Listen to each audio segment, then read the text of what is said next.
Նիկոլ Փաշինյանը հայտարարել է, որ ոչ թե պատերազմն է եղել իր օրոք, այլ ինքը պատերազմին չէ կարծում, ինչ է սա նշանակում։ Պատերազմ է եղել ու իր ձեռքով։ Ես չեմ հասկանում, ինչ պատասխանը։ Ամատենցի ոչ մեկը պոլիտիկայով չեմ զբաղվում։ Չեմ գիտեմ ինչ խոսեմ ձեզ։ Զզվում եմ։ Նիկոլ Փաշինյանը հայտարարել է Չեմ ուզում լսեմ, չեմ ուզում։ Կոդել վերեց։ Չեմ ուզում անունսել։ Գնայք քաղաքականության հետ բաբշե չեմ ուզում խոսել։ Ինչքան հեռու են։ Այմած ես գործ չունեմ ոչ Նիկոլի հետ, ոչ էլ ուրիշի հետ։ Չեմ կարող։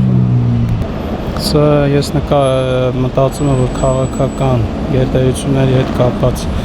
այդ դիսկուրսը, որի ժամանակի ընթացքում ինձ թվում է Նիկոլ Փաշինյանը ճիշտ եւ adekvat քաղաքականության